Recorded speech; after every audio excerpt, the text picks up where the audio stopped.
everyone, and welcome to our panel. My name is Melody Gracia, NXUnite team member at Nexus Marketing, and your moderator for today's session. Today's panel topic is innovative member engagement using technology to connect and retain. And as usual, before I introduce today's panelists and we jump into this fascinating topic, I do have some quick logistics to cover.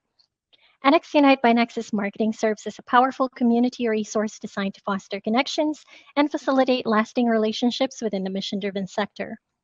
On NXUnite, you can find upcoming industry events, suggested influencers to follow, trusted solutions, and cost-driven podcasts. NXUnite also hosts webinars, demos, and of course, panels with experts such as these lovely folks in here today. Today's 45-minute long panel will include time both for questions curated by my team and questions from you all, our fantastic audience. At any time during the panel, please feel free to drop your questions in the chat so we can address the topics that are relevant to you and your team during Q&A. Finally, before I introduce today's panelists, I want to thank you all for attending the session. Whether you're attending live or watching the recording, we're very excited to be in touch with you, the mission-driven community. So thank you for taking the time to be with us today to learn from these outstanding experts who I will now finally introduce. I'd like to first introduce Artisha Moore, who is the President and CEO at Association Forum. She brings more than 20 years of association management experience and has helped set and exceed aggressive membership and volunteer engagement goals while integrating new technology solutions and strategies. Artisha, thanks for joining us. Thanks for having me. I'm excited to be here. Also with us is Farhad Khan, who is the CEO of Member Lounge. He has been building member portals for associations for over 10 years. His company, Member Lounge, was named one of the fastest growing companies in Ottawa, Canada this year. Farhad, thanks for being here. Thank you for having me.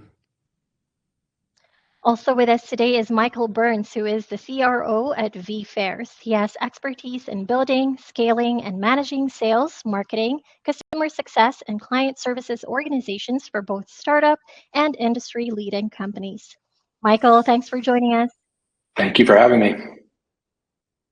And finally with us is Peter Dietz, who is the co-founder at Unwrapit, a digital platform that builds business relationships through hassle-free, personalized, and scalable gift campaigns.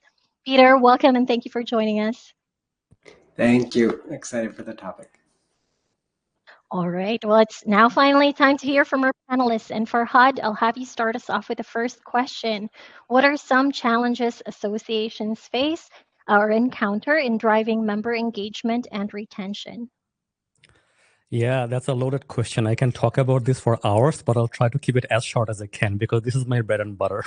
So what we're finding is that a big challenge associations have nowadays is they are unable to send the right material, right content, services to the right member at the right time, because content and services for the associations is not a problem. They have had good content, good services for a very long time. But on the other end of the spectrum as well, members are very diverse. So they're often like highly paid professionals who are at different stages of their careers, and they also have different areas of expertise, areas of focus. So connecting the right material, the right content, right services with the right member, I think is a huge challenge right now. So many associations are like not personalizing content at all. A lot of the marketing efforts are a bit like scattershot. We are sending everything to everyone. And then when you do that, then members are not getting enough value. So I think that is one of the big challenges right now, sending the right material to the right member at the right time. And also at the same time, there is a big misconception about retention. We think that member renewals happen at the end of the year. But in our experience working with so many renewal campaigns, so many associations and members, we realized that the decision to renew memberships happen during the year and not at the end of the year. So if you're not engaging a member during the course of the whole year, come time for renewal, a member will see, oh, I'm paying $600 for this association. And what did I get in the whole year? I didn't actually get much.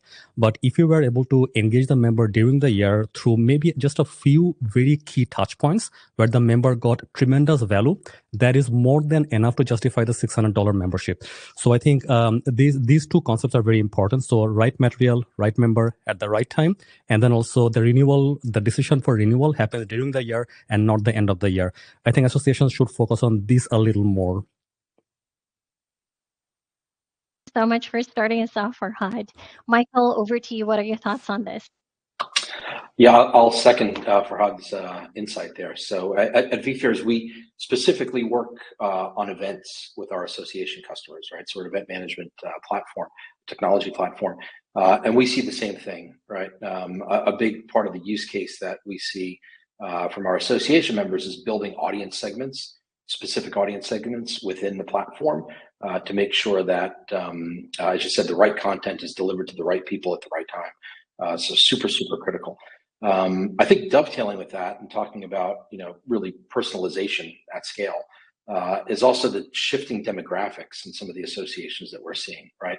And, you communicate with different, demographic or generational constituent bases in different ways, right?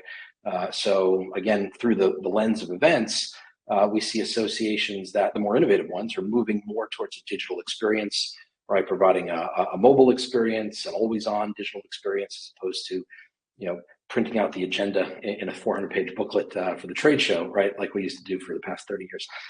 So I think it really, the umbrella, I think observation would be understanding your constituents, understanding your members, understanding the segment, to borrow a marketing term, the segment that they fall into, but also understanding, from a demographic standpoint or a generation standpoint, the method with which they would like to be communicated with and engage with each other. I love that. Thanks, Michael. All right, Peter, over to you. Thoughts on engagement and retention challenges? Yeah, thank you. So I'll take a slightly different approach. Of course, I agree with what Farhad and Michael have said. Content, personalization, segmentation is all really, really important. Speaking as someone who's worn a few different hats in this area, and largely speaking as a member myself of many associations, several associations, I think one of the biggest challenges that I see associations falling into is failing to recognize their role in fostering a felt sense of belonging. So when the goal or aspiration is to engage members, I think associations are setting the bar too low. But if instead you're able to send out belonging signals instead of engagement signals, I think you can achieve what you wouldn't otherwise have been able to in terms of those engagement metrics. And I'll come back to this theme a few times, but belonging as like an overarching strategic objective, I think has both internal and external implications, and we can get into that as well. All right, Artisha, what would you like to add here? I was ready to jump right in because I think Peter just set me up nicely. I've been doing this closer to 30 years, I think, than 20, but, the grade doesn't show. This piece around belonging is really important. What Farhad said, I think, also is a challenge. And what I thought about is we're over-contented. I don't know if that's a word, but I'm going to say it. We're over-contented. So what I've seen in the success over my career in membership organizations is to think like humans that are professionals versus the organization that wants to get content out. Right now, all professional associations are competing with for-profit and their members in some aspect, driving content. But what we do offer is a sense of belonging, how you show up, how you can practice your skills, how you can get leadership development. So that other piece around not doubling what someone else is doing and understanding the intergenerational period. I'm thinking about now Gen Z that is entering the workforce, but we still have boomers in most associations. I just came from a scientific group that had 80-year-olds that were very active. And I'm sorry, they're not going to be on TikTok, period. Well, maybe they are. I don't know.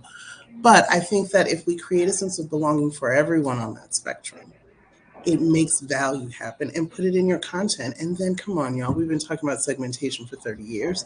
Let's get with and ask our providers to really help us so that we can get back to doing what associations do, which is what Peter said, that sense of belonging and I think identity.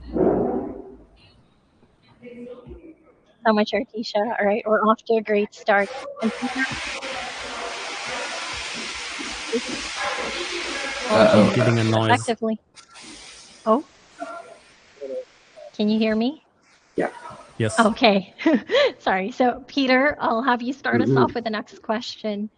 How can associations assess their technology needs to effectively enhance member engagement and retention, and how do they find the right solutions?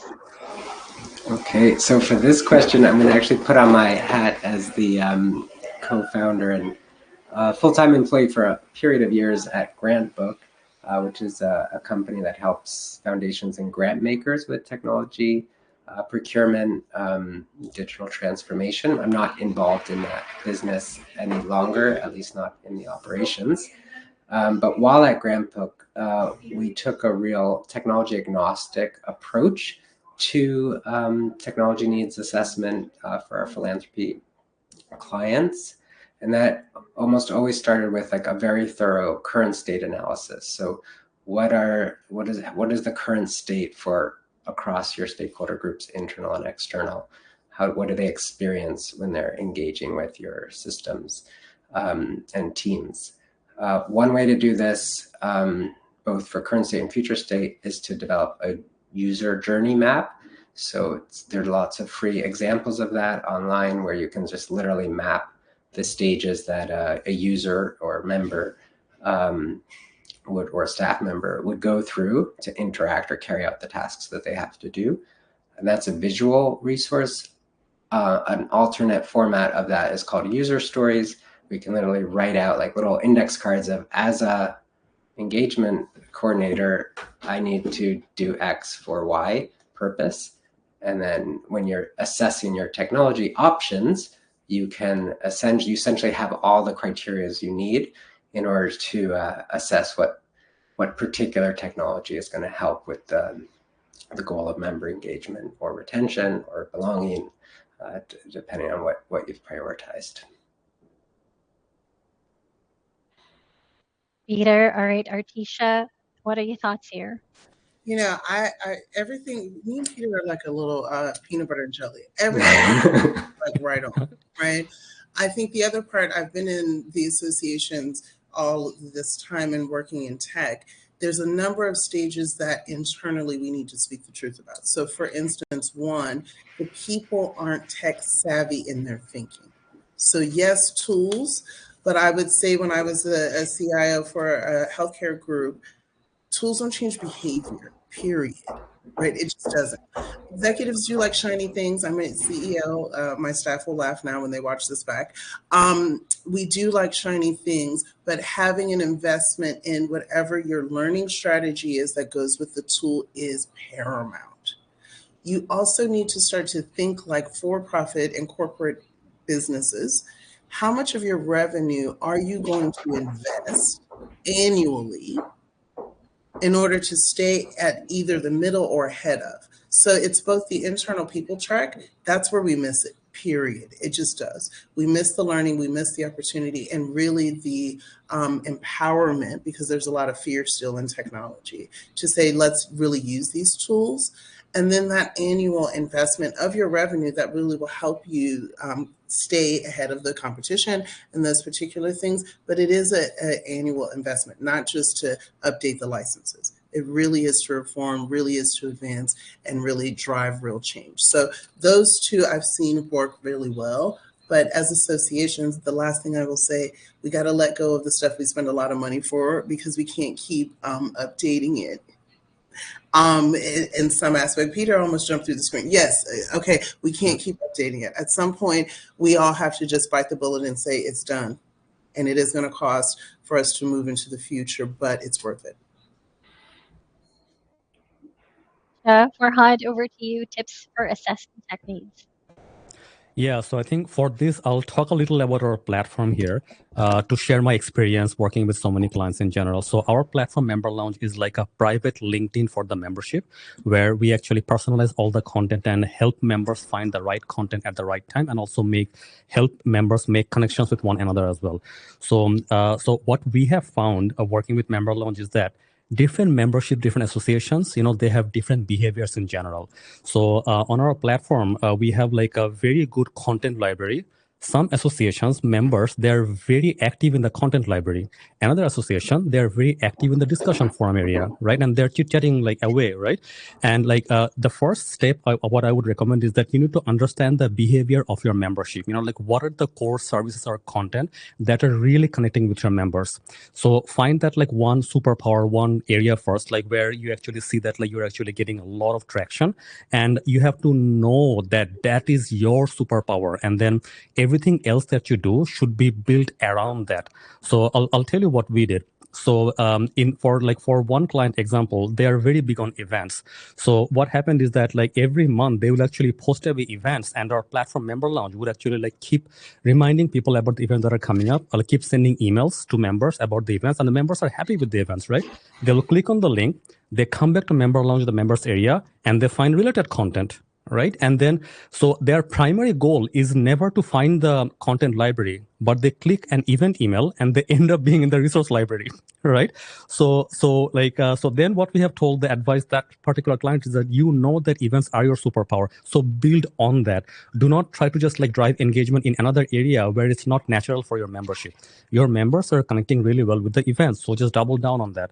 So what I would say is that like find out what is the behavior of your membership overall, like what are they truly engaging with, and then build your other services engagement and everything around that.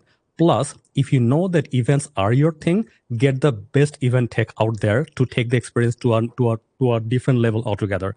So that is my advice. So know your behavior of your membership overall, and then double down on that one thing that is truly connecting with your audience. Farhad. All right, Michael, what would you like to add here? Well, what a segue, being an event tech provider. Thanks. I was like the Valley. I tried. Yeah. I think I'll build on what everybody said, right? I think, Peter, the user journey is critical, right? I think Artesia, understanding that there's an investment to be made, and then Farhad really pinpointing the things that are going to move the needle the most are these doing any technology investment. I would say generally, look outside the ecosystem, right? So borrow some tools and processes from SaaS, from manufacturing, wherever, right? More innovative technology, or more technology for consuming industries, right? That have a pretty well-defined process of doing an RFP or doing an evaluation. I will say, failing that, I would be really, really careful to make sure that the tail is wagging the dog, right? So, we get a lot of inbound interest from associations. They come in, they're like, I went to an event, it was awesome, I need all the things, right? And we say, okay, let's, fantastic, we'd love to sell you all the things, but what is it that you're trying to move the needle on, right? What data points are you looking at? What are the key conversion points in the user journey, right? What are the activities that you need your members to take to get to the outcome that you're looking for? And then we work backwards from there, right? There's nothing worse than, an organization coming in, especially an organization that's, not, terribly familiar with tech adoption, right? They come in, they overbuy, right? Because there's, the shiny object, Artesia, as you said, and then, it doesn't work, right? And the key is, figure out what it is that you want to, the behaviors that you want to drive, the data points that you need to be able to drive that behavior, and then pick the right technology, right? That's going to help you focus on the things that matter the most. You can always add, right? But really, make it manageable. Focus on the 2 or 3 things that are most important to the organization. I think the other thing, it's kind of meta, but again, this is through the event lens, but we always encourage our customers from the association market to join event planning communities and associations, right? There are associations that are focused on an industry or a certain segment. There are also associations, obviously, that are very focused on a particular job, right, or a role. So sharing knowledge, right, and picking up knowledge from like-minded people, I think is super, super important. I think the last piece that I'll talk about, and this is kind of our mantra at vFairs, is stay close to your customers. And again, this is an event through the event lens, but what we always recommend is, obviously get feedback from your members on what's working, what content is being delivered, what's happening at the event, how do you make it better, but also go to your sponsors and your exhibitors and your partners, because guess what? They go to a lot more events than your members do, right?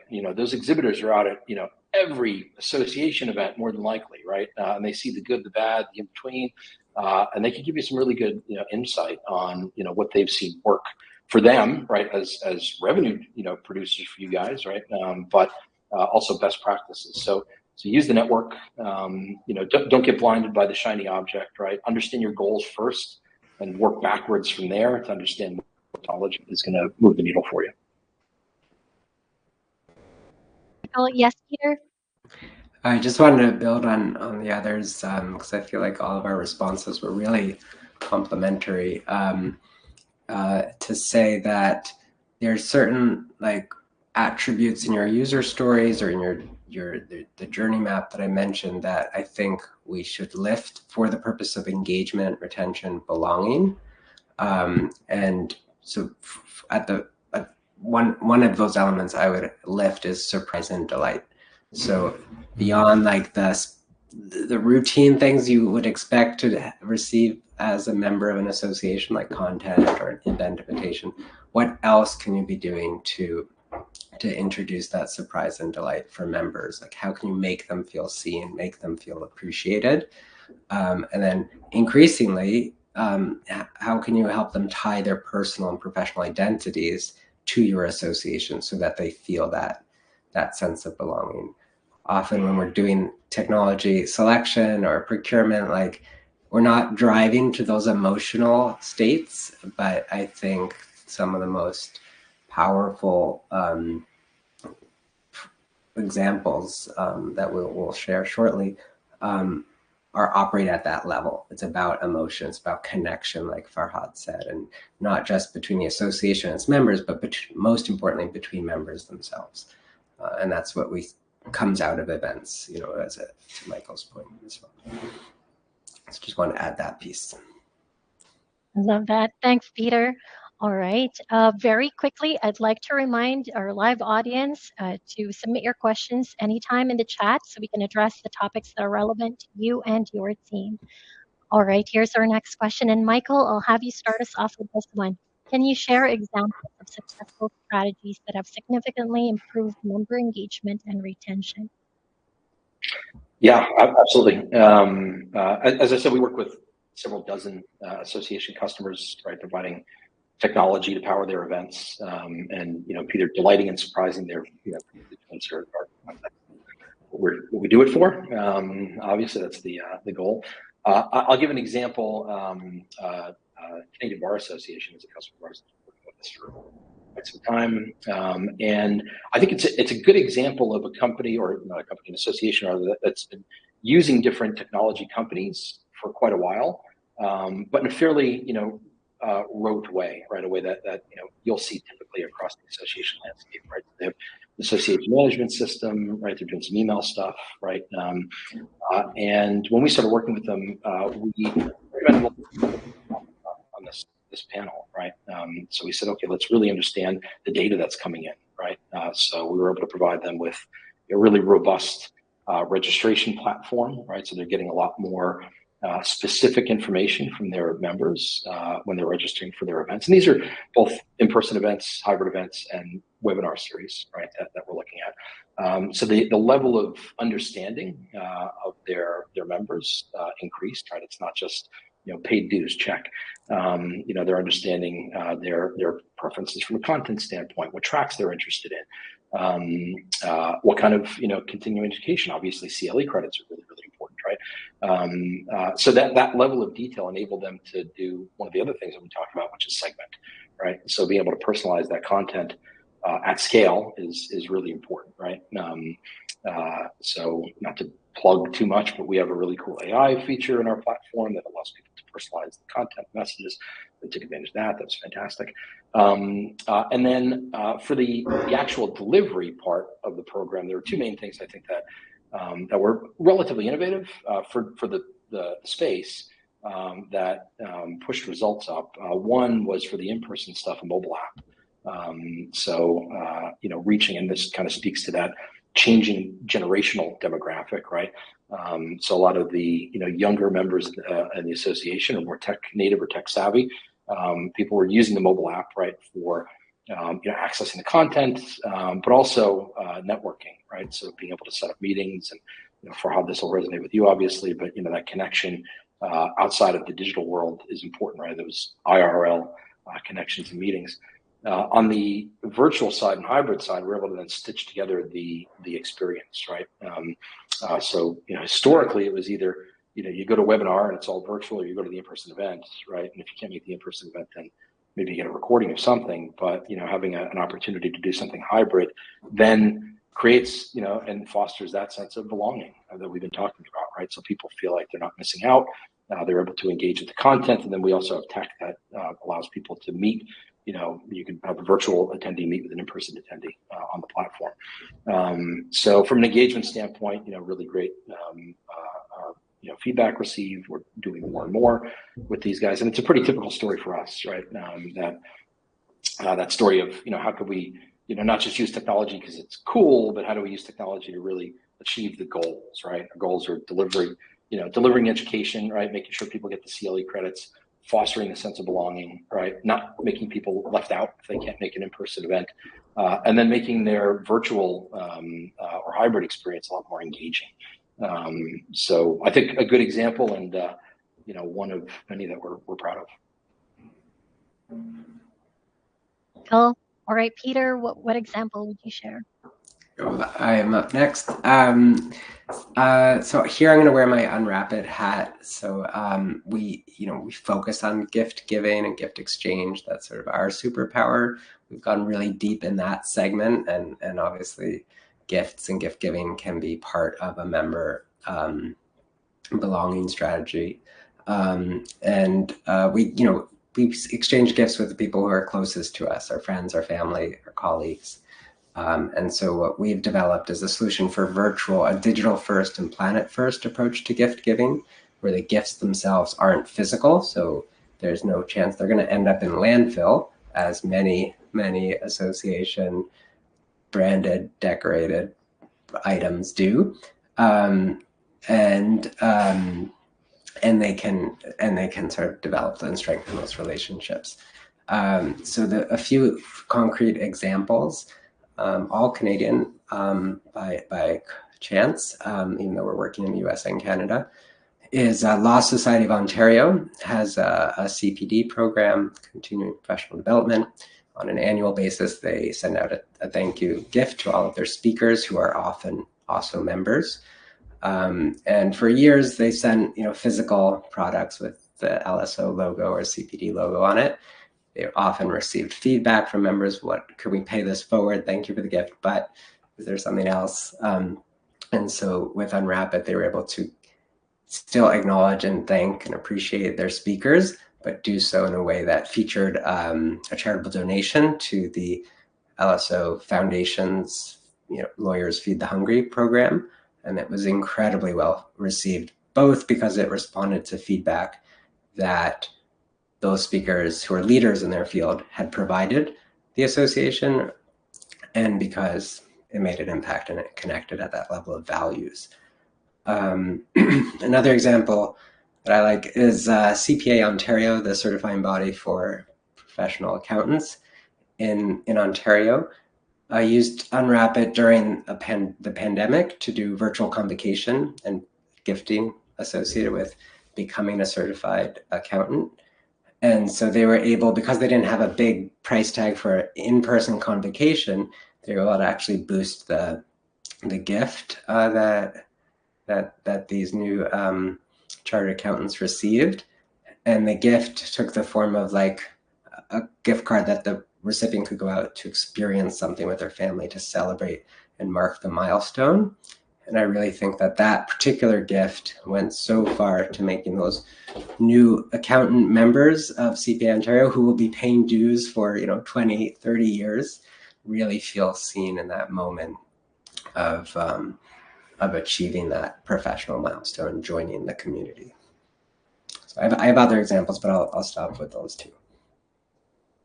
Thanks for sharing, Peter. All right, Artisha, any tips or what examples can you share? Yeah, I think I'll use an example that we're working on right now to revitalize. We have a shared interest group, so components of our organization's 13 functional areas, they typically had met in person. But the pandemic kind of changed all of that. And so now, as we're bringing it back and revitalizing and looking at member engagement, we really looked at not just going totally tech and online, but how do you merge a mix of in-person reality and community-based, right, and low tech, and opportunities. So what we did was say each of the 13 areas can have an online presence. They all have their own communities that are kind of LinkedIn based for their functional area. And Fahad, I may be, calling out, talk to Member Lounge about some opportunities to deepen that. But then we also bring up breakfast kind of networking in our office, have some orange juice and donuts and those particular things. We know that after the pandemic, folks are working in Chicago, either downtown, but most in the burbs. So coming together to just kind of meet with people, we had to figure out a way to do that. So we have learning there, but we also have networking. And what we're seeing is this rise of engagement. People coming together, renewing their memberships, driving content. And one of our shared interest groups is now dabbling in LinkedIn. How do we use that as a way that's been really part of our success strategy in the last 2 years, to use the tools that are available like LinkedIn to boost the content that's happening where people want to feel. And so I really love, what you were all saying, but I think this other part, what Michael said around tech tools that really help you achieve the goals. What are your goals? For us, our hyper focus on community, that is the people here within our Chicagoland region or beyond that are in our space of association management. So I will leave it with the shared interest groups. They are the lifeblood of our membership. They're free to all, but we had to infuse it in ways that made sense for the group. Isha, all right, Farhad, over to you. Yeah, so I think I'll build on that idea of surprise and delight. So what we did recently is on each of our webinar, the most engaged person, we actually hold a lot of events like this in our webinars podcast like every month. So on our webinars, particularly the most engaged person for that particular day wins a travel pouch. Like every webinar, right? And they don't know it, they come here and then all of a sudden we call out around 45 minutes in, then say, hey, you know what, you have been the most engaged today, that's why you're winning this. We bring the person on camera, we take a picture, we celebrate that, right? So on the idea of surprise and delight, but I think what has driven the most engagement among our clients, and I was advised not to tell clients names this time, but in general, we for one client we were able to double the engagement for the first year, and for another client we were able to triple the member engagement. It was insane. We couldn't believe the numbers when I saw it the first time, right? But then what really worked in our case? So for these clients, they have been they're mostly medical associations, and they have been around for a long time. They had great content, the content or the event or services was not the problem. When we dug deeper into their content and services, what we found is that they were struggling with packaging their content. How do you package the content in the right way so that a member would actually connect with it? So as a webinar that is very powerful, but the title is wrong, right? And the members don't connect with the title, and they will not even come. They send out an email blast. The email subject line is wrong, and members are not opening, right? So then we have to come up with a common pattern that we can apply across a lot of associations, a lot of content in general, a formula for packaging. Then we came up with this idea. We actually found this idea. It's not something that we created. It's called the hook value reward. The hook value reward model has been very popularly used by a lot of social media platforms and many other viral engagement campaigns. What it does is that you start by creating a very strong hook. The hook has to be very catchy. For example, if you're sending an email blast, then the email subject line is your hook. If it's a webinar, the webinar title is the hook. So unless your hook is very strong, the value does not matter much because you're not drawing any audience to your value. So your hook has to be extremely strong. So what we advise is that work on ChatGPT, try as much as you can to strengthen your hook way more, right? So that's the first part, have a strong hook. Then you have to have a real value. And there we didn't have any problem with anyone. Most associations had great value in general. But then finally, the reward part. So when a member participated in something, how are we rewarding them? With a gift or some accreditation or something. So on Member Lounge, we would kind of give them points, for engaging with content. So this hook value reward model, once we started applying it to our own content and to our clients, everything blew up. Right? So there's that. So again, the content wasn't the problem, it was the packaging of it. And then another thing that we found is that members are super busy, they're professionals, they're very busy, and they do not want any more content sent to them. Like talking to hundreds of members, they do not want any more content sent to them. They want fewer but highly relevant content. So when we built Member Launch, so that was our primary focus, that how can we actually like improve the relevance of the content for all the members. So on our platform Member Launch, we have a timeline in the center like LinkedIn, right? So we try to like make the timeline of the content as relevant as we can. And we actually took relevance to the next level, I think, right? So again, like I'm tooting my own horn, but like I'll just like share one little feature that we're launching next month. So this is an AI powered like expert connection matching. So what this will do is that like in the discussion forum, whenever a member will post a question, with AI, we try to find who are the most likely people in the community to have an answer to that question. And we tag them directly, because very likely the experts who are knowledgeable on this topic, they're not sitting here watching the discussion forum. They're busy doing their own work. But if we can make the notification and the connection highly relevant by using AI and making that connection, then like that member is highly motivated to jump in and help out the other member with the question. So this is like, I think like AI powered engagement to the next level. I don't know of any other platform that is doing that right now. We're launching it next month with a big like launch event. So I invite you all, if you're watching this, like come to our event as well, go to memberlaunch.app and sign up for the next event for the launch. So these have been working really well for us. I'll add one last thing that is working really well. So there are a lot of like generational gaps in general nowadays, right? So like we just heard that like we are focusing a lot on, Artisha mentioned, we are focusing a lot on Gen Z, but then like there are like many boomers in the audience as well. So when that happens, there you do have to deploy technology. You do have to use modern technology nowadays, AI and personalization for everything. But you do not have a choice. You have to do that. Either you ride the technology wave or you get buried by it. You have to ride the wave. So that is like given. But then you cannot alienate the people who will not connect with the tech, right? And in order to kind of like avoid that alienation, you can build mini bridges. Okay. So what happened in our case? How did we build a mini bridge? So on our like event reminder emails and like event system, what actually happened is that we were sending event reminder emails for anyone who was signed up for an event, but then like attendance was fine. And then we thought, you know what, like there's this audience, like boomers maybe, they're not regularly opening their emails. So how can we connect with them? Then someone said, hey, you know what, let's add SMS notification, SMS reminder, right? I'm like, yes, let's do it, right? We added SMS reminder for the event the day before. Again, attendance went up. Right. So the SMS in this case is a bridge between the new generation and the previous generation, where just by getting an SMS, people are most likely to attend. And there are like mini bridges like that everywhere. You just have to find them. So these are some examples from our use cases. Well, thanks for sharing, Farhad. All right, unbelievably, time is going by so quickly, so we're going to wrap up this portion of the panel so we can stick to our schedule. Now, if you have more questions for our panelists, or if you have questions that weren't addressed, please complete the survey that will be dropped in the chat to indicate which panelists you have questions for, and we'll make sure to connect you with them after our session. I have one final question for our panelists to wrap up this session with. And Michael, I'll have you start us off with this question. What key takeaway would you give associations looking to invest in new technology to boost engagement, and let our audience know where to find you and your organization? So I think two things in response to that. I'll reiterate what I said before, right? Understand your goals and make sure the technology is serving the purpose that you need it to, as opposed to just buying technology it's there. And I think the other big takeaway to really build on what Farhad said is understand the demographic shift that's happening. Make sure that you're being inclusive in not just the content that's getting out there, but also the message, right? So sort of the medium that you're using to convey the message.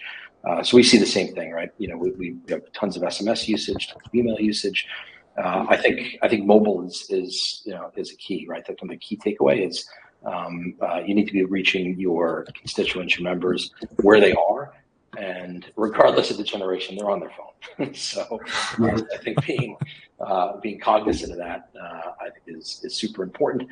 And if anybody is looking to talk about best practices or technology surrounding events, marketing, engagement, feel free to visit our website, vFairs.com. You can also reach me at m.burns@vFairs.com. Yeah, thank you very much again for including me in the panel. Farhad, over to you. Key takeaway and how to find it. Yeah, so I think like my biggest takeaway today will be like two things. So I think Peter mentioned that earlier that the belonging to a community is very, very important. So and then like how do you actually like foster that sense of belonging in a virtual world where everything is remote and members are often not always in the same city. They're like across like states and provinces in general. So like how do you actually like make that belonging happen in a virtual environment online? And to make that belonging happen, you have to have like a very powerful members area or a community area where the members can come and they can belong. And like so and like that is just the beginning though. Having a highly like high power members area is just the beginning where members can belong, but then you have to drive highly relevant content in that members area as well, so you can hook members and you can keep them engaged with valuable content. That is super, super important. And the only way you can do mass personalization is by applying AI and technology right now. There is no other way. I cannot think of any other way. So use a platform that is heavily using AI for driving personalization. And I'm very active on LinkedIn. So if you want to reach out to me, look me up, Farhad Khan. I think there's only one with this name. And also you can go to our website, memberlounge.app. That is memberlounge, all one word, .app. And you can see a free demo of our platform as well. And I'll actually like paste my contacts like in the chat as well. And if you like what you're hearing from me today, I have a whole podcast called the Member Lounge Podcast. I'll actually like drop the link to the podcast in the chat as well. Feel free to drop your contact in the chat. Peter, over to you. Key takeaway and how to find you. Great. Okay, so my 3 key takeaways will be very brief. Transform your engagement strategy into a belonging strategy. Not surprising. Focus on belonging both within your organization. How do your staff feel? Do they have that felt sense of belonging as well, so that they can then take that message out to your membership? When selecting technology, design for inclusion, connection, recognition, and agency. Those are 4 pillars of belonging from a book called Belonging Without Othering, and sprinkle in some surprise and delight. You can find me on LinkedIn, also very active there. You can email me, peter@unwrapit.com, and happy to discuss any of these topics. All right, Artisha, you have the final word. Well, there it is. I will say my key takeaway is listen to what the fella said, because that's the biggest thing. And remember, in belonging, and I love that, Peter, that also I did some work with NASA before I came to Chicago, accessibility. And there we still have a huge gap as it relates to online technology for accessibility for all, whether it's visually impaired and hearing impaired and all of that. So just wanted to lean into that because associations aren't really thinking about that. And there's a huge part of their audience that they're missing out on tapping into. And then my last remark that I end every piece is beware of Skynet. Because for those that know, Skynet is coming. It's real. It's happening. And you can reach out to me. Our website is associationforum.org. And I'm on LinkedIn. And we have a huge annual meeting coming up in December, a holiday showcase in Chicago. It's not that cold for folks in Canada. Y'all know it's not that bad. So come to Chicago. We are serving a couple thousand folks. And we're looking to really move the needle as it relates to future thinking for association management.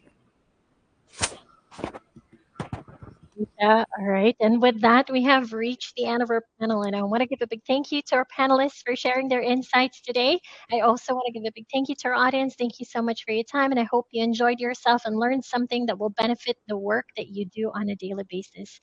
We have a packed few months of panels ahead of us, and I hope that you will join us for them. So keep an eye out on the NXUnite LinkedIn page or in the NXUnite community page. All right, that is it for me. It has been a pleasure speaking with you all. Thank you once again, and have a nice rest of the day, everyone. Thank you, panelists. Bye, everyone. Thank you. Bye. Thank you.